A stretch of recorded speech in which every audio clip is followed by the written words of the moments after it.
Beberapa waktu silam, pasangan selebritis Fairuz Arafiq dan Sony Setiawan sempat diterpa masalah akibat kicauan mantan suami Fairuz di kanal YouTube. Sempat mengalami tekanan luar biasa, kini Sony dan Fairuz menjalani kehidupan rumah tangganya dengan bahagia. Sang suami, Sony Septian, yang tampan dan bertubuh atletis, sempat membuat banyak wanita yang mengaguminya. Kekaguman ini sempat terlontar dari ucapan Nikita Mirzani yang menanyakan aktivitas pribadi Fairuz dengan sang suami. Namun Fairuz yang sering disapa dengan Fai dengan sadar tak mau membicarakan masalah pribadi dengan sang suami kepada publik. Apa yang dilakukan Fai dengan mengabaikan pertanyaan pribadi memang seharusnya dilakukan. Karena urusan pribadi, apalagi yang paling sensitif menyangkut hubungan suami istri, tidak pantas untuk dibuka di publik. Bahkan dalam agama, yang demikian ini termasuk yang dilarang dengan keras. Rasul Shallallahu Alaihi Wasallam mengingatkan kita dalam sabdanya, sesungguhnya manusia yang paling jelek kedudukannya di sisi Allah pada hari kiamat ialah seseorang yang menyetubuhi istrinya dan istri bersetubuh dengan suaminya, kemudian suami menyebarkan rahasia istrinya. Hadis riwayat Muslim. Larangan ini tidak hanya berlaku bagi suami yang menceritakan tentang istrinya, tapi juga sang istri tentang suaminya. Maka menceritakan hubungan suami istri pada orang lain, seakan-akan orang yang diceritakan itu hadir saat hubungan suami istri. Itulah mengapa dalam sebuah hadis dhaif, Nabi menggambarkan perilaku ini seperti perilaku setan. Janganlah kalian lakukan, karena perbuatan semacam ini seperti setan lelaki yang bertemu dengan setan perempuan di jalan, kemudian dia langsung melakukan hubungan intim, sementara setan lain melihatnya. Hadis riwayat Ahmad.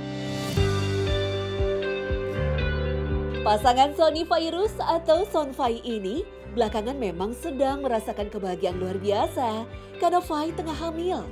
Kehamilan ini semakin melengkapi kebahagiaan yang memiliki dua anak yang lucu.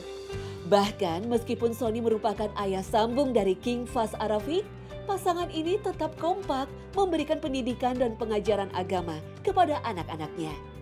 Dengan bahasa yang mudah dimengerti anak-anak, Sony dan Fairuz memberikan pembekalan tentang ibadah sholat kepada Fahz yang kini berusia 8 tahun. Sebenarnya sih lebih ke arah gini ya. Kalau seandainya memang adanya azan itu kan panggilan ya gitu loh, panggilan sebuah peringatan untuk kita di saat kita lagi waktunya sholat, makanya adanya azan diingatkan gitu. Nah, kenapa jangan menunda waktu sholat? Biasanya kebiasaannya orang itu kalau nunda di saat azannya udah lewat, ditunda nih misalkan nanti dulu 10 menit lagi, jadi setengah jam, jadi sejam, sampai akhirnya yang jadi dosa itu adalah kelewat waktu sholatnya gitu kan. Jadi kita tuh membiasakan diri sih sebenarnya terhadap anak-anak bahwa di saat anak-anak itu mendengar azan, sebagai orang tua kita itu memberikan peringatan gitu, mengingatkan anak sih gitu.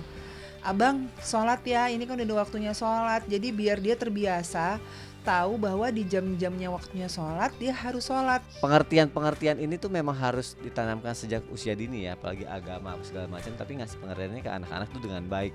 Yuk sholat tepat waktu, jangan cuma kamu kalau misalnya makan, waktunya harus tepat. Waktunya main, jam 5 waktunya main, harus main.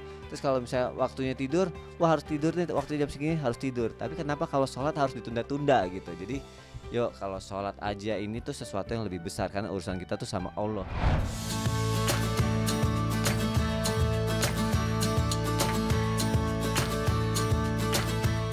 Anak adalah titipan istimewa yang Allah berikan kepada para orang tua sebagai penyejuk mata dan hati. Tak hanya itu, anak juga menjadi investasi bagi mereka di akhirat kelak. Oleh karena itu, menjadi orang tua tidaklah mudah. Orang tua punya tanggung jawab membesarkan buah hatinya agar tumbuh menjadi anak yang soleh dan solehah. Salah satunya tentu dengan mengenalkannya prinsip utama dalam agama, yaitu ibadah sholat sejak dini. Nabi bersabda, apabila seorang anak dapat membedakan mana kanan dan kiri, maka perintahkanlah dia untuk mengerjakan sholat. Hadis riwayat Tobroni. Sekarang itu udah 2:30, tau nggak? Kamu tuh gimana sih, sholat tuh nggak boleh ditunda-tunda. Ketika anak sudah mampu membedakan kanan dan kiri, maka artinya otak anak sudah berkembang dan mampu berpikir. Oleh karena itu, orang tua bisa segera mengajak anak sholat bersama agar anak mampu memperhatikan setiap gerakan sholat dan mengikutinya. Kemudian, secara perlahan, orang tua juga bisa mengajarkan bacaan sholatnya. Memberikan hukuman juga diperbolehkan ketika anak lalai dalam sholat. Tentu saja jika anak sudah masuk usia yang mengetahui benar dan salah. Dalam sebuah riwayat, Rasul bersabda, "Perintahkanlah anak-anakmu agar mendirikan sholat tatkala mereka telah berumur 7 tahun. Dan pukullah karenanya tatkala mereka telah berumur 10 tahun." Hadis riwayat Abu Daud. Rasulullah Muhammad SAW bersabda, "As-salatu imaduddin." Salat itu tiangnya agama. Faman aqamaha faqad aqamaddin. Barang siapa menegakkannya berarti dia menegakkan agama. Faman tarakaha faqad hadamaddin. Dan barang siapa meninggalkan salat berarti dia merobohkan agama. Apa tujuan salat? Inna sholata tanha anil fasya wal mungkar. Sesungguhnya salat itu mencegah dari perbuatan keji dan mungkar. Ada yang bertanya kepada Gus Miftah, "Gus Miftah, ada orang berbuat baik tapi belum sholat. Dan ada pula kasus orang sholat tapi belum bisa berbuat baik. Mana yang harus kita dahulukan?" Awwalu ma yuhasabu bil abdu as-sholah. Yang pertama kali dihisab atas orang hamba adalah sholatnya. Maka ketika Anda disuruh milih berbuat baik dahulu atau sholat terlebih dahulu, pilihannya adalah sholat dahulu walaupun belum bisa berbuat baik. Kenapa? Orang sholat belum berbuat baik seperti orang telanjang, pakai celana tapi tidak pakai ikat pinggang. Tetapi kalau orang berbuat baik dan dia belum sholat, ibarat orang telanjang pakai ikat pinggang tetapi tidak pakai celana. Pertanyaan saya, apakah ada orang pakai ikat pinggang tapi tidak pakai celana? Ada. Siapa? Kuda. Artinya apa? Kalau Anda bisa berbuat baik tapi belum bisa sholat, berarti kelasnya seperti kuda.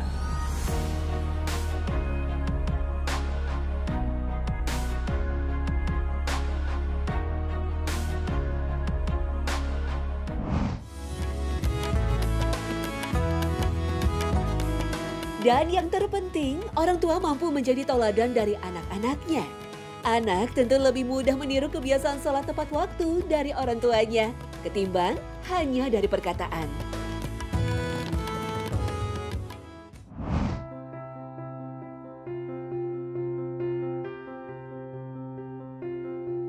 Pencipta anak-anak soleh itu bukan setelah lahir, tapi ketika kita akan menciptakan tanda kutip anak itu. Iya kan? Terlambat kita menjadikan anak soleh itu setelah lahir. Kata Sayyidina Ali, didiklah anak kalian 25 tahun sebelum lahir. Apa maksudnya itu? Jadi usia perkawinan itu kan produktifnya 25 tahun. Nah genetik kita ketika, oh iya nanti ini saya akan jodohkan anakku dengan keluarga itu. Yang genetiknya DNA-nya bagus, cantik, sehat, atau tampan gitu kan. IQ-nya tinggi. Nah, jadi dari situ sebetulnya bisa mulai proses. Nah, selama kita dalam kandungan, ibunya mengandung, berikanlah makanan yang halal dan berkah ya kan. Jangan memakankan makanan haram. Jadi halalan thayyibah wa mubarakah. Begitu lahir, langsung kita jemput dengan azan telinga kanan. Itu consecration tuh. Kemudian ikamat di telinga kiri. Jadi yang kalimat pertama didengarkan anak itu adalah Allah, Allah, Allahu Akbar. Kemudian kita besarkan, sejak kecil dia diajari sholat, diajari ngaji, diajari perilaku yang baik daripada bapaknya, ibunya. Jadi bagaimana melahirkan anak soleh yang nanti kelak akan mendoakan kita, tanamkanlah kepribadian kepada anaknya melalui contoh. Bagaimana contoh? Apa yang kita lakukan?